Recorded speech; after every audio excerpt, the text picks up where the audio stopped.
Travis Kelce and teammates show up enthusiastic on day one of Kansas City Chiefs mandatory training camp. On Monday, June 16, Travis Kelce and his Kansas City Chiefs teammates officially entered the first day of mandatory training camp for the 2025 summer, an important start to the new season. At the Chiefs training facility in St. Joseph, Missouri, a crowd of fans gathered early.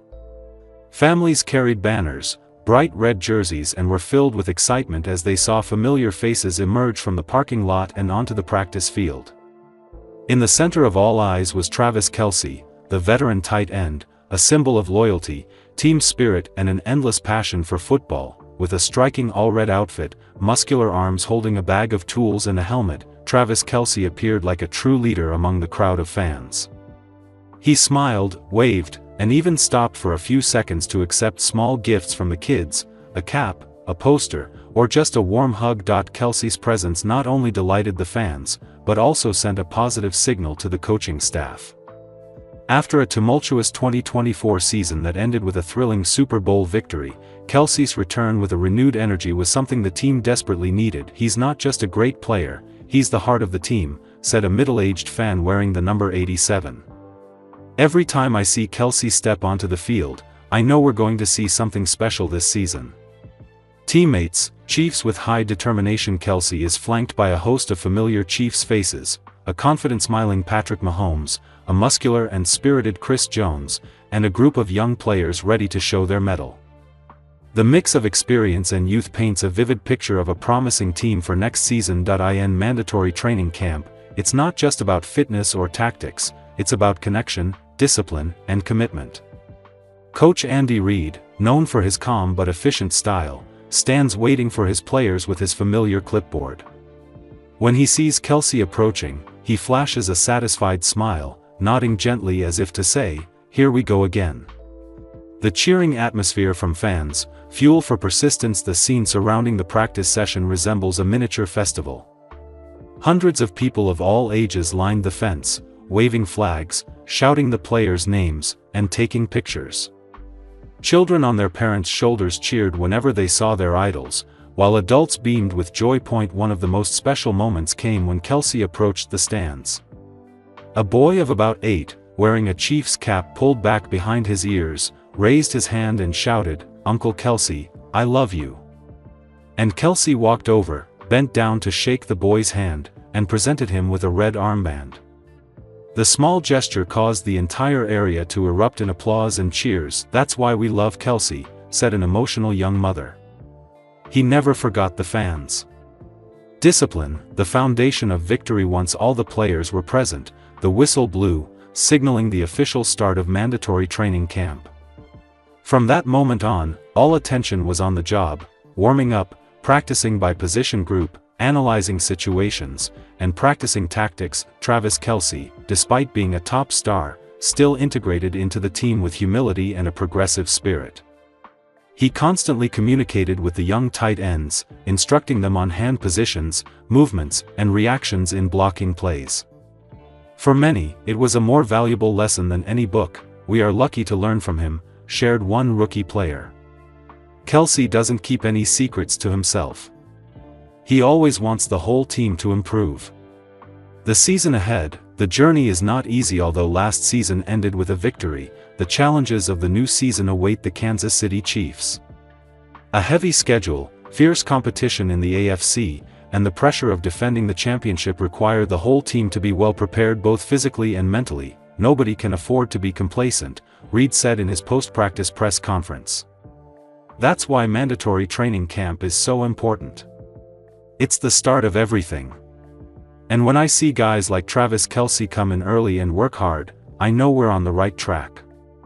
A Travis Kelce who continues to write a legend. Many people have asked, at 35, is Kelce still at his peak? But the answer is clear: on the field, an athlete who is not only strong and agile, but also experienced and dedicated. The Kansas City Chiefs wrapped up the voluntary portion of the off-season training program on Friday as the players completed a third, and final, week of organized team activities, OTAs, at the team facility. Phase 3 of the off-season training program, which includes OTAs, is significant because it permits for 7-on-7 and 11-on-11 offensive versus defensive drills to take place for the first time since last season ended. It's been a good turnout. The guys are working hard, said head coach Andy Reid. I appreciate the improvement that they're making, especially the young guys who are pushing through these things. It's a good lead up for them as they get ready for training camp. The Chiefs completed 10 practices under Phase 3 rules over the last 3 weeks on a voluntary basis, and while next week's minicamp will operate the same way, the major distinction between the two is that minicamp is mandatory for all players to attend.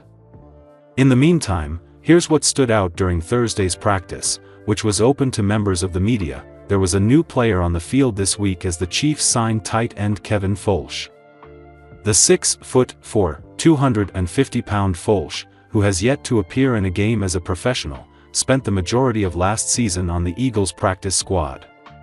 In a corresponding move, the Chiefs waived defensive tackle Siaki Ika. Coach Reid revealed that it was Raiders Day on Thursday, which included play installs designed specifically for Las Vegas. The Chiefs famously devote at least one OTA practice to each divisional opponent every spring. Wide receiver Rashee Rice had a busy day with 5 receptions between 7-on-7 and 11-on-11 drills. Cornerback Nazeeh Johnson made one of the top plays of the day when he jumped a route and hauled in an interception during a 7-on-7 period. Johnson corralled the pick despite wearing paddles on his hands, which the corners often wear during 7-on-7 for technique purposes.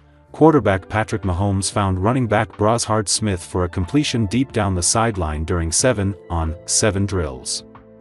It was a great throw by Mahomes, who hit Smith in stride. Mahomes was 9 for 9 passing during one team period, which included completions to Rice, 3, wide receiver Sky Moore, 2, running back Elijah Mitchell, 1, wide receiver Xavier Worthy, 1, tight end Noah Gray, 1, and wide receiver Tyquan Thornton, 1.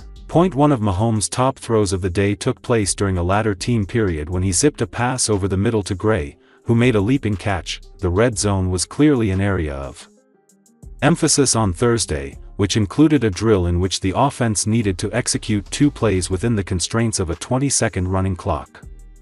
Mahomes, specifically, found Gray and tailback Isaiah Pacheco for touchdowns during the period. Defensive end George Karlaftis swatted a pass at the line of scrimmage during team drills. Defensive tackle Omar Normanlott dropped into coverage and tipped a pass to cause an incompletion during a team period. Linebacker Brandon George made a leaping interception over the middle during team drills.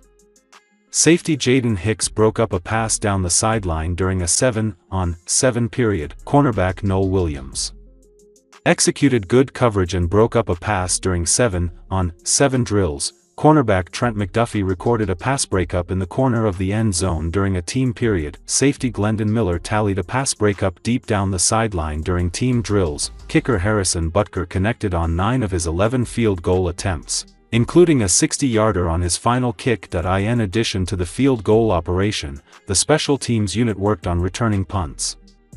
The Kansas City Chiefs, perennial contenders in the NFL, are once again setting their sights on excellence. At the heart of their strategic vision is Josh Simmons, a promising talent poised to bolster their ranks. With the Chiefs' training camp on the horizon, head coach Andy Reid is optimistic about Simmons' potential impact. Andy Reid, renowned for his strategic acumen, has confirmed that Simmons will be ready to participate in the upcoming training camp. He'll definitely be ready for training camp, Reid assured, highlighting the player's eagerness and readiness to integrate into the team's dynamic. This preparation period is crucial, as it allows Simmons to acclimate to the team systems and showcase his skills. Building relationships and doing homework. The Chiefs have been meticulous in their approach to integrating Simmons into their roster. Reid emphasized the importance of their interactions with Simmons, both at the combine and during subsequent visits. We had a chance to bring him here. We met with him at the combine, had a good visit with him there, Reid explained.